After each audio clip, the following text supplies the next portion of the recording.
కీర్తన 15వ వచనం. అతడు నాకు మొర్ర పెట్టగా నేను అతనికి ఉత్తరం ఇచ్చేదను, శ్రమలో నేను అతనికి తోడై ఉండేదను. అందరు నాతో ఈ మాట అనండి, తోడై ఉండేదను. చెప్పండి, దేవుడు మీకు తోడై ఉండునుగాక. ఆయన కృపా సమాధానములు మీకు తోడై ఉండునుగాక. మీ చేయి పన్నన్నిట్లో దేవుడు మీకు తోడై ఉండునుగాక. కదండి, దేవుడు మనకేమై ఉండాలా? తోడై ఉండాలా.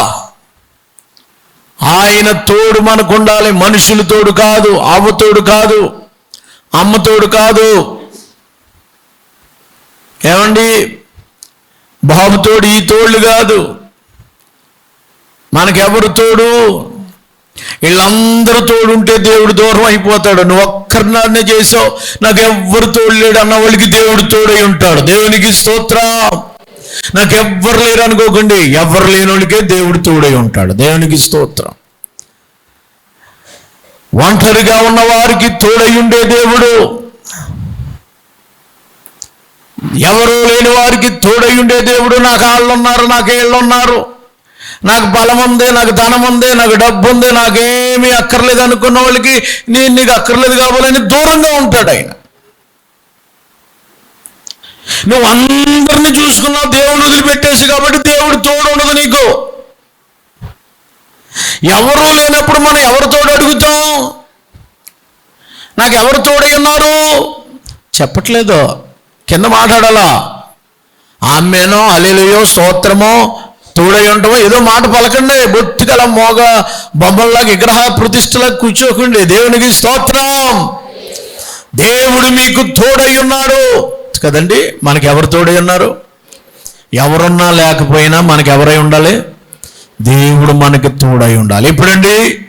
శ్రమలు. ఎప్పుడు తోడుగా ఉంటున్నాడు ఆయన? సుఖంలో కాదు. సుఖంలో తోడుగా ఉన్నాడంటే పర్లేదులే అని అనుకుంటాం, కానీ మన శ్రమల్లో మనకు తోడుండేవాళ్ళు కావాలా. మాట సహాయం లేనప్పుడు, దిక్కు లేనప్పుడు, అవసరతల్లో ఉన్నప్పుడు ముఖం చాటేసేవాళ్ళు కాదు. కష్టం వచ్చినప్పుడు మన పక్కన నిలబడేవాడు కావాలా, తోడుగా ఉండేవాడు ఉండాలి.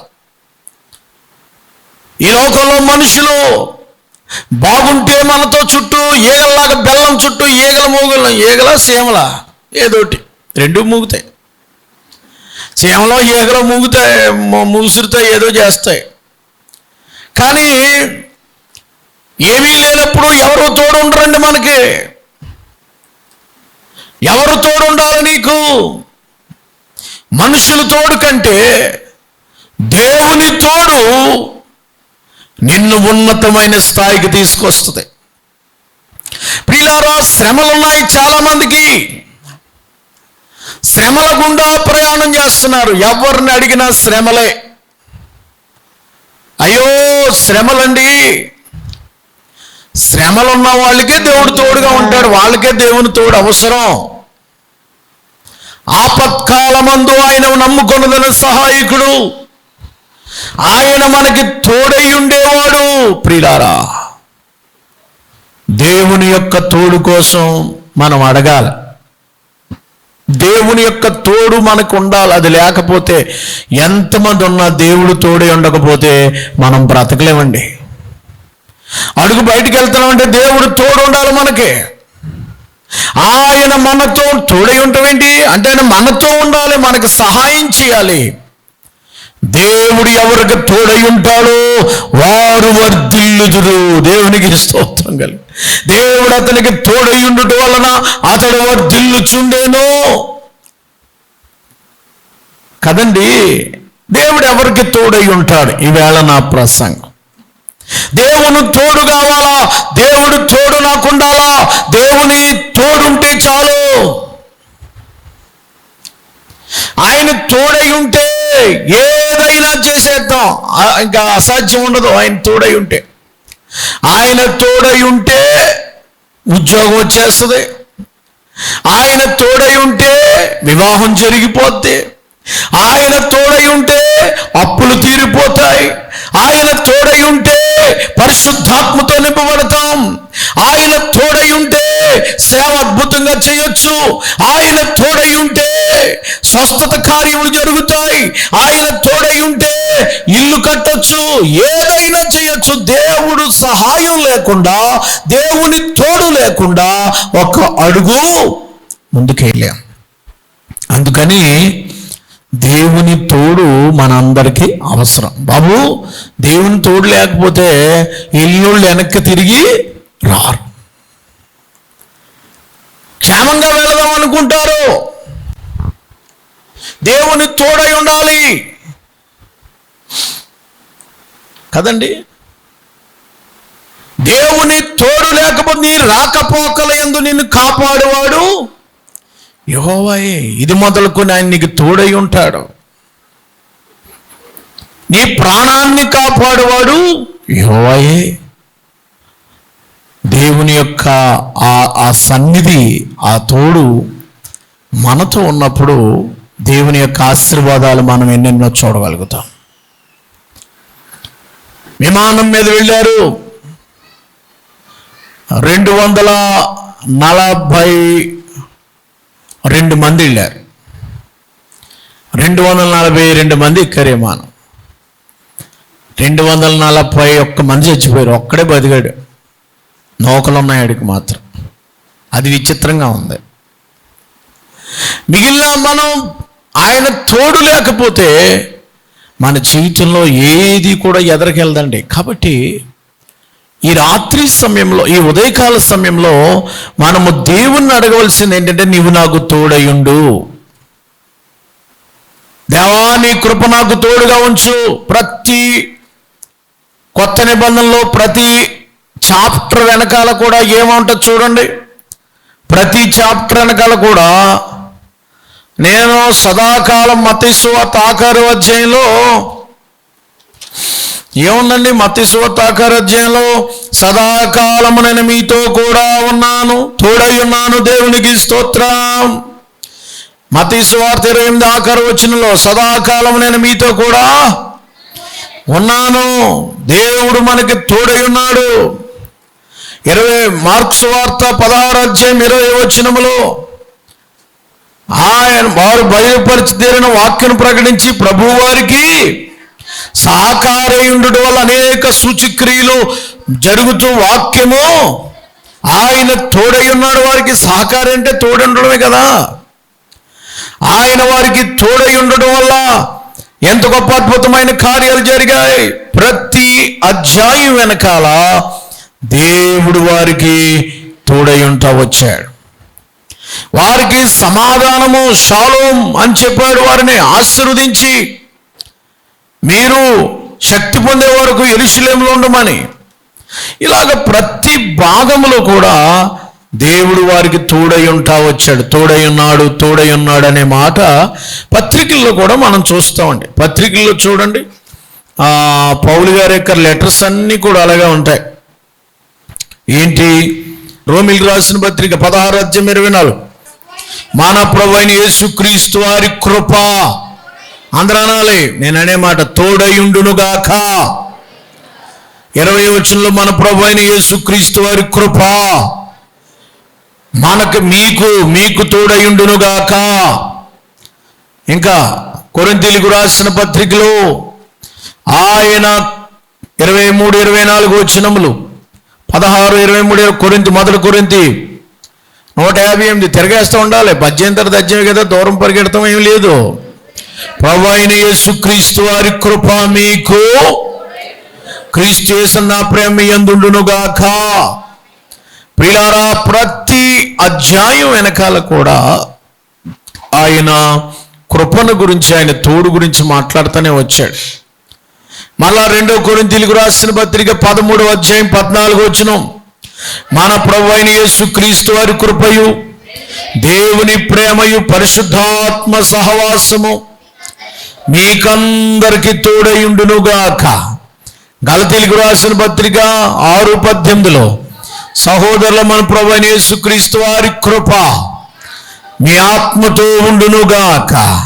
అబ్బాబాబా, ప్రతి ఒక్కరికి శుభవచనాలు. ఇలా మీరు అధ్యాయాలన్నీ చదువుకోండి. తోడయుండునుగాక. తోడయుండు. ఆయన కృప, ఆయన ఆత్మ, ఆయన ప్రేమ, ఆయన సహవాసము, ఆయన సన్నిధి మీకు తోడై ఉండాలి.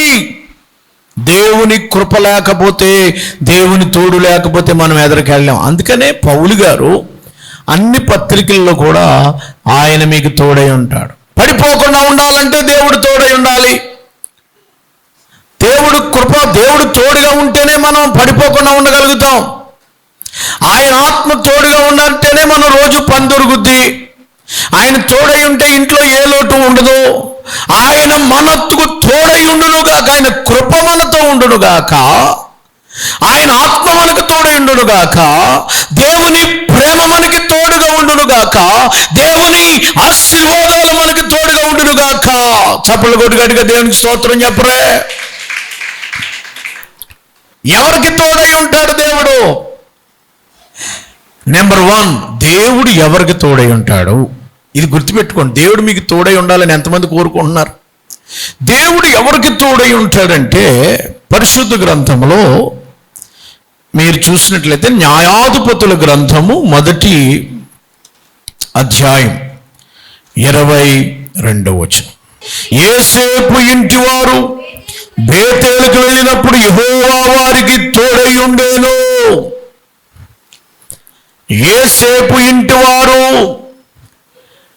బేతేలు అనగా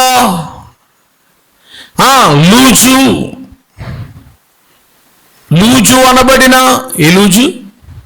లూజ్ అనేది ఒక ఊరు పేరు. అది లూజుకి బేతేలు అని పేరు పెట్టి, బేతేలు అనగా అర్థం ఏంటి చెప్పండి? దేవుని మందిరము. అందరూ చెప్పండి, బేతేలు అంటే ఏంటి చెప్పండి? దేవుని మందిరం. అంటే ఇప్పుడు మీరు ఎలా చదువుకోవాలి? యోసేపు ఇంటి వారు the household of Joseph, the household of Joseph enter into the church. బేతేలు అనగా దేవుని మందిరం. ఎలా చదువుకోవాలి మీరు? యోసేపు ఇంటి వారు మందిరమునకు వెళ్ళినప్పుడు యెహోవారికి.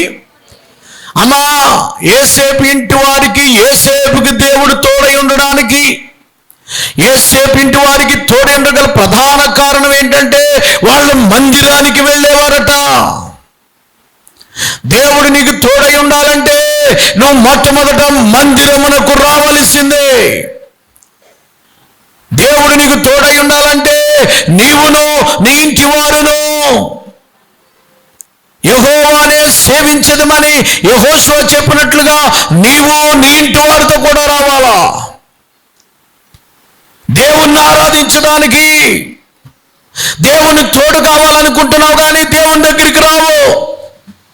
దేవుడు పనిలో తోడుండాలా. నా వ్యాపారంలో దేవుడు తోడుంటే 3 పువ్వులు 6 కాయలు అయిపోద్ది అనుకుంటున్నావు. నా చదువుల్లో దేవుడు తోడు ఉండాలంటున్నావు, చదువుల్లో జ్ఞానం ఇవ్వాలంటున్నావు, బిడ్డల్ని కాపాడాలంటున్నావు, నేను చేసే పొలం పనుల్లో తోడు ఉండాలంటున్నావు. అన్ని పనుల్లో దేవునికి తోడై ఉండాలంటే యోసేపు ఇంటి వారు బేతేలుకు వెళ్ళినప్పుడు దేవుడు వారిని తోడై ఉన్నాడు. వారికి మందిరానికి వెళ్ళే వాళ్ళకి తోడై ఉంటాడు, ఇంట్లో ఉండేవాళ్ళకి కాదు. చిరకాలము నేను యెహోవా మందిరములో నివాసము చేసేదన్నాను. ఎక్కడ నివాసం చేయాలండి? దేవుడు తోడై ఉండడానికి ప్రధాన కారణం అదే. భక్తుల జీవితాల్లో దేవుడు తోడై ఉండడానికి ప్రధానమైన కారణం ఏంటనంటే, దేవుడు బేతేలుకు వెళ్ళేటప్పుడే దేవుడు వారికి తోడై ఉన్నాడు. బేతేలుకు రాని వారికి దేవుడు తోడు ఉండదు.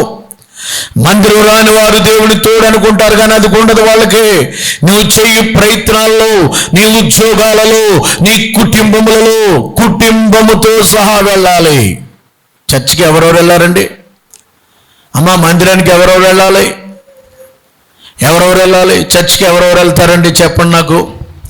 ఈ వారం ఏమో మా ఆయన వస్తాడండి, వచ్చే వారం నేను వస్తానండి, 3వ వారం నా పిల్లలు వస్తారండి అంటావా? ఎవరెవరు వెళ్తారు మీరు చర్చికి? నిర్గమాకాండములో మీరు ఎవరెవరు దేవుణ్ణి ఆరాధించడానికి వెళ్తారు? 10వ అధ్యాయం, నిర్గమాకాండము 10వ అధ్యాయము 7వ వచనం. అప్పుడు ఫరో సేవకులు అతను చూచి ఎన్నాళ్ళ వరకు మన గుడిగా ఉంటారు, యెహోవా వీరికి సేవించుటకు ఈ మనుషులు పోని ఐగుప్తు దేశమును నశించిన ఫరో ఎదుట మరలా రప్పించబడ్డారు. మీరు వెళ్ళి మీ దేవుడైన యెహోవాను సేవించడానికి మీరు ఎవరెవరు వెళ్తారండి? చర్చికి ఎవరెవరు వెళ్తారమ్మా? కుటుంబంతో వెళ్ళాలండి. అదే అక్కడ ఉన్నది చదవండి. నేను అలాగనుకోవట్లేదు, మీరు ఒక్కడొచ్చి సరిపోద్ది అనుకున్నాను. మీ భార్య ఎక్కడా? దేవునికి స్తోత్రం కలుగునుగాక. హల్లెలూయా. ఎవరెవరు వెళ్ళాలో చూడండి అక్కడ. అందుకు మోషే, మేము యెహోవాకు పండగ ఆచరించాలి కనుక మా కుమారులు, మా కుమార్తెలు, మా మందలు, మా పశువులు, మా చిన్నలు, మా పిల్లలు, మా పెద్దలు అందరూ వెళ్ళిపోతాం. చప్పలు కూడా దేవునికి స్తోత్రం చెప్పండి. చర్చికి ఎవరెవరిని తీసుకురాలి బాబు? నీవు, నీ భార్య, నీ కుమారులు, నీ కుమార్తెలు, మీ పశువులు, మీ డబ్బులు, మీ ధనం అంతా చర్చికి పట్టి రావాలట. అక్కడ నేను చెప్పానా, ఆయన రాశాడు మేమందరం వెళ్ళాలి ఆ కోటాలకి. అక్కడికి వెళ్ళినప్పుడు పిల్ల మేక తోడు వెళ్ళిపోతా ఉంటారు చూడండి, పిల్ల మేక అంటారు చూడండి. అలాగా మా పిల్లలు, మా పెద్దలు అందరం చర్చికి వెళ్ళిపోతాం. ఆదివారం వస్తే మేము ఎవరు ఇంటికాడా ఉండవన్నాడండి. అప్పుడు ఈయన ఏమంటున్నాడు? 10వ వచనం, అందుకు అతడు, యెహోవా మీకు తోడై ఉండేనా? దేవుడు మీకు తోడై ఉంటాడా? అంతలా వెళ్ళిపోతారా? అవును, మేము వెళతాం, మా దేవుడు మాకు తోడై ఉంటాడు. చప్పలు కూడా దేవునికి స్తోత్రం చెప్పండి. ఎవరు దేవుని మందిరానికి వెళతారో వారికి దేవుని తోడై ఉంటుంది. మేము వెళతాం. నేను మిమ్మల్ని వెళ్ళనిస్తానా? సాతానుగాడు ఏమన్నాడు తెలుసా? నేను వెళ్ళనిస్తానా మిమ్మల్ని నేను పోనిచ్చేది ఫరో దగ్గర. మీరు సాతాన్ అని రాసుకోండి. ఫరోకి సాతానికి ఒకటే పోలిక. అందుకని నేను మిమ్మల్ని వెళ్ళనిస్తానా? మగోళ్ళని వెళ్ళనివ్వను, ఆడోళ్ళని వెళ్ళనివ్వను, పురుషులు మాత్రమే వెళ్ళండి.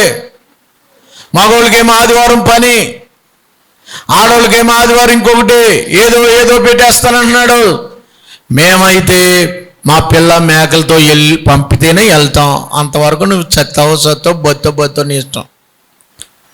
పిల్ల మేకలతో అందరితో కూడా వెళ్ళిపోండి బాబు, ఒక్క క్షణం కూడా అనుకోండి, మీ దేవుడి దగ్గరికి వెళ్ళిపోమన్నాడు. అంతే. దెబ్బ తగిలేటప్పటికి ఎవరికి? సాతానికి. దేవునికి స్తోత్రం కలుగును గాక. మీ అమ్మాయిని పంపిస్తావా పనికి? నువ్వు వస్తావా? ఇంకొకరు వస్తారని అడిగారు. మేము ఎవ్వరూ రాము ఆదివారం, మేము అందరం చర్చికి వెళ్ళిపోతాం. చెప్తారు అలాగే.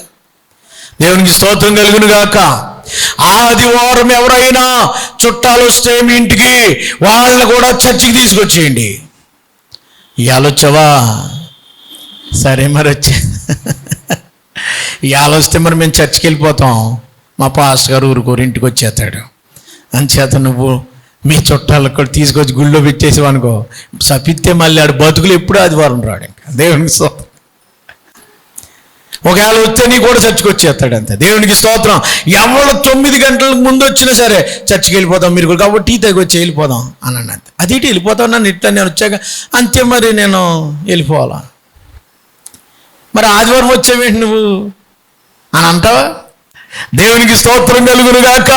దేవుని దగ్గరికి వెళ్ళేటప్పుడు కుటుంబాలుగా ఎలాగెళ్ళాలండి? దేవుని మందిరానికి వెళ్ళేటప్పుడు 84వ కీర్తన అంటాడు, నీ మందిరమందు నివసించువారు ధన్యులు అన్నాడు. ఎవరు ధన్యులండి? చిరకాలం యెహోవా మందు నివసించేవారు చుట్టూ అంట కృపాక్షేమములే వారి వెంట వస్తాయటండి. ఎవరైతే మందిరంలో ఉంటారో వారు ధన్యులట. 84వ కీర్తనలు అంటాడు కదా. అన్న 84 సంవత్సరాలు ముసలిదే ఎక్కడ ఉంటుందమ్మా? మందిరంలో ఉంటుందా అన్న. దేవునికి స్తోత్రం కలుగును గాక. మందిరాన్ని ప్రేమించండి. మందిరాన్ని ప్రేమించేవారు ఆశీర్వదించబడుదురుగాక. మందిరంలోనికి వచ్చేవారు ఆశ్రయించబడుదురుగాక. మీ పిల్లలతో సహా మీ కుటుంబంతో కూడా వచ్చేవారిని దేవుడు వారికి తోడైండునుగాక. ఇది మొదటిది. ఒకవేళ చెక్ చేసుకోండి, ప్రతి వారం వెళ్ళలేకపోతున్నావేమో ప్రార్థన చేసుకోండి. ప్రభువా, నేను ఆదివారం వెళ్ళేలాగా నాకు సహాయం చేయి. 6 దినములు కష్టపడి నీ దేవుడని యెహోవా మందిరంలో గడిపిన ఎడల, నీ కుటుంబంతో సహా నువ్వు గడిపిన ఎడల నీ దేవుడని యెహోవా నిన్ను ఆశీర్వదిస్తాడు. నీ దేవుడని యెహోవా నిన్ను ఉన్నతమైన శిఖరాలకు ఎక్కిస్తాడు. మందిరాన్ని ప్రేమించే వారికి దేవుడు తగిన ప్రతిఫలం ఇచ్చే వారికి తోడైండును గాక. ఇది మొదటిది. రెండవది ఏంటి అంటే పరిశుద్ధ గ్రంథంలో యెహోషువ గ్రంథంలో మొదటి అధ్యాయం 5వ వచనం చదవండి. యెహోషువ గ్రంథము మొదటి అధ్యాయం 5వ వచనం. నేను 7 విషయాలు అన్నాను కదా, చెప్పేస్తాను మరి. ఓకే, ఏంటమ్మా? నువ్వు బ్రతుకు దినములందరినీ ఎదుట నిలవలేక ఉండును, నేను మోషేకు తోడై ఉండినట్లు నీకును. ఏమను? మోషేకు తోడై ఉన్నట్లు నీకు కూడా తోడై ఉంటా. ఎవరికి? యెహోషువకి దేవుడు తోడై ఉంటానన్నాడు. మోషేకి ఎలాగ తోడుగా ఉన్నాను, మోషేకి ఎలాగ నేను నడిపించాను, మోషేని ఎలాగూ ఆశీర్వదించాను, మోషేతో ఎలాగో మాట్లాడాను, మోషేకు తోడుగా ఉన్నట్లు నీకు కూడా తోడై ఉంటాను. ఎప్పుడు తోడై ఉంటాడన్నాడు దేవుడు? నిన్ను విడువను, నిన్ను ఎడబాయును, నిబ్రము కలిగి ధైర్యంగా ఉండుము. వారికి ఇచ్చేదరని వారి పితరులతో ప్రమాణం చేసిన దేశమును నిత్యముగా ఈ ప్రజలు స్వాధీనము చేసేది. అయితే నువ్వు నిబ్రము కలిగి జాగ్రత్త పడి. 7వ వచనం అందరూ చదవాలి. బహుధైర్యము నా సేవకుడైన మోషే నీకు ఆజ్ఞాపించిన ధర్మశాస్త్రమంతటి చొప్పున చెయ్యవలెను. అమ్మా, వాక్యానుసారముగా దేవుని ధర్మశాస్త్రం ఏం చెప్పినది చెయ్యాలి. అప్పుడే దేవునికి తోడుగా ఉంటాడు. చదవండి. నీవు నడిచి ప్రతి మార్గములో చక్కగా ప్రవర్తించినట్లు కుడికి గాని ఎడమకి గాని తొలుగక ఈ ధర్మశాస్త్ర గ్రంథమును బోధింపగా తప్పిపోకూడదు. దానిలో వ్రాయబడిన వాటన్నిటి ప్రకారము చేయుటకు నువ్వు జాగ్రత్త పడినట్లు దేవరాత్రములు ధ్యానించిన యెడల నీ మార్గములు వర్ధిల్లు చేసుకుని చక్కగా ప్రవర్తించెదవు. నేను నీకు ఆజ్ఞ ఇచ్చినాను కదా, నిబ్రం కలిగి ధైర్యమును దిగిలి పడకము. నీవు నడిచి మార్గం అందట్లో నీ దేవుడని యెహోవా నీకు ఎప్పుడు తోడుగా ఉంటాడండి? ఆయన ఆజ్ఞలు అనుసరించి నడిచినప్పుడు. ఒకటి మందిరంకు రావడం, మందిరంకి వెళ్ళిపో. పాతగా చెప్పేశారు. మందిరంకి వస్తే దీవెనంట. పంపుము దేవా దీవెనలాను పంపుము. ఆఖరు ప్రార్థనకు వస్తారు మనోళ్ళు. మందిరంకి వెళ్తే దీవెన అన్నారు కదా అని. పంపుము దేవా ఆఖరిని కానుకేసేసి ఆ పాట పాడాక ఆశీర్వాదం అవ్వకుండా మాత్రం వెళ్ళరాళ్ళు. ఎందుకంటే అంత సెంటిమెంట్ వాళ్ళకి. మనకు అది లేదు ఇది లేదు అనుకోండి. చెప్తున్నాను, అసలు వాక్యానుసారంగా నువ్వు చెక్కబడాలి. మందిరంకి వెళ్తే సరిపోదు. ధర్మశాస్త్రం అంతటి చొప్పున నువ్వు చక్కగా ప్రవర్తించాలి. ఎలా ప్రవర్తించాలండి? చక్కగా ఉండాలి. నువ్వు ఎంత చక్కగా ఉన్నావే, ఎంత చక్కగా నడుచుకున్నాడు ఆ కుర్రోడు, ఎంత చక్కనైనది కదండి. కుడికి కానీ ఇలాగండి, కుడికి కానీ ఎడమకి కానీ తొలగకూడదటండి. కుడి తట్టుకు వెళ్ళకూడదు, ఎడమ తట్టుకు వెళ్ళకూడదు. నిదానంగా వెళ్ళాల. నీ మార్గాలు డైరెక్ట్గా ఉండాలి. సైకిల్ మీద వెళ్తున్నవాడు నిదానంగా చూడటం మానేసి వాల్ పోస్ట్ వంక చూసాడంట. పడేళ్ళు గుద్దింది మోటార్ సైకిల్. దాన్ని చూస్తే అందులో ఉండిపోయాడు. నిదానంగా వెళ్ళాలి. కుడి తట్టుకు ఎడం తట్టుకు నువ్వు తొలగిపోకూడదు. అనగా వాక్యాన్ని విడిచి తప్పి పాపంలో పడిపోకూడదు. వాక్యాన్ని నీ హృదయంలో పెట్టుకోవాలట. ఏమంటున్నాడు అక్కడ? ధర్మశాస్త్ర గ్రంథమును నువ్వు బోధింపక తప్పిపోకూడదు. దానిలో రాయబడిన వాటన్నిటి ప్రకారం చేయుటకు నువ్వు జాగ్రత్త పడినట్లు దేవరాత్రులు దాన్ని ఏం చేయాలటండి? ధ్యానం చెయ్యాలట. అప్పుడు నీ మార్గాలన్నీ కూడా చక్కగా ప్రవర్తిస్తావు. దేవుని వాక్యంతో నీ హృదయం దేంతో నింపుకోవాలా? ఏమండి, మీ హృదయాన్ని దేంతో నింపాలి? గుండెల్లో దేంతో నింపాలి? చెత్త చెదారం పనికి మాలిన అంత పెట్టకండి. వాక్యంతో నింపండి. రీల్స్తో నింపకండి. టన్నులు ప్రేమ కాదు, టన్నులు వాక్యంతో నింపండి. దేవునికి స్తోత్రం. వాక్యం నోరిపితే వాక్యం రాదేళ్ళకి. బైబిల్ చదవరు, దేవుడు తోడై ఉండాలట. ప్రభువా నువ్వు నాకు తోడుగా ఉంచిన ఆయన, నీ దేవదూతలు నాకు తోడుగా ఉంచిన ఆయన. తోడుగా ఉంటాడు. బైబిల్ చదవండి ప్రభువా, ఏం చదవండి ప్రభు, నిద్ర వచ్చేస్తున్నాను, తోడుగా ఉండు నాయన. అప్పుడు అడుగుతాడు దేవుడు, ఆదివారం గుడికి వెళ్ళావా, వాక్యం చదివావా అడుగుతాడు. కుడి తొట్టుకేయడం తొడుగు తొలగకుండా ఉన్నావా, నా వాక్య ప్రకారం నడుచుకుంటున్నావా, ఆజ్ఞలను అనుసరించి నడుస్తున్నావా? ఆజ్ఞాతిక్రమమే కుడి తొట్టుకు తొలిగిపోయి వేళ పగలెవరితోడైనా బూతులాడావా, ఎవరికైనా సరస్వత్తులాడావా, ఎవరి పక్కన తిరిగావా, ఏమన్నా చేసావా? జాగ్రత్త, నీకు తోడై ఉండేవాడు. వాక్యాన్ని విడిచిపెట్టి తిరుగుతున్నారు చాలామంది. వాక్యం వారి హృదయంలో లేదు. నా హృదయంలో వాక్యం ఉండుట చేత నేను పాపము చేయకుంటున్నాను. ఎవరి హృదయంలో వాక్యంతో ఉంటుందో వాళ్ళు భయపడతారు పాపం చేయడానికి. ఎవరి హృదయంలో, ఎందుకంటే వాక్యమే దేవుడు, ఆది యందు వాక్యం ఉండెను, వాక్యము దేవుని, ఆ వాక్యమే దేవుడై ఉండి కృపా సత్య సంపూర్ణుడుగా యేసు క్రీస్తు ప్రభువుగా భూలోకానికి వచ్చిన దేవుడే వాక్యము కనుక, వాక్యం లేకుండా నీ హృదయంలో ఏవేవో కథలు, చాలామంది హృదయాల్లో కథలు ఉంటాయి, చాలామంది జీవితాల్లో ఏవేవో స్టోరీలు దాచుకొని ఉంటారు, కానీ వాక్యాన్ని మాత్రం ధ్యానించరండి, వాక్యాన్ని మాత్రం గుర్తుపెట్టుకోరండి, వాక్యానుసారంగా నడవరండి. ప్రియులారా, వాక్యం చొప్పున నడిచే వాళ్ళకే కుడి తట్టుకు ఎడమ తట్టుకు తొలగిపోవద్దు, వాక్య ప్రకారముగా జీవించాలి. దేవునికి స్తోత్రం కలుగునుగాక. అలాగూ జీవించే వారికి దేవుడు తోడయుండునుగాక. ప్రియులారా, యెహోషువకు దేవుడు తోడై ఉంటున్నాడు. యొర్దాను నది దాటిస్తాను, నీ ముందర నిలబడివాడు ఏంటండి, నీ 5వ వచనం ఏముందమ్మా, ఏ మనుషుడు నీ ఎదుట నీ ముందు ఎవడు నిలబడలేడు బాబా, ఎవడిని ఎదుట నిలబడలేడు. ఏముంది బైబిల్లో?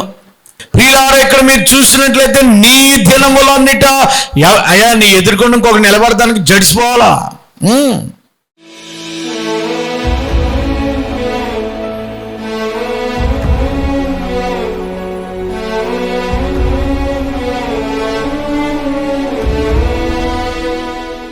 మహాపరిశుద్ధుడు అయిన మా తండ్రి, ఎత్తబడిన వాక్యం అందరి హృదయాలు భద్రపరచండి.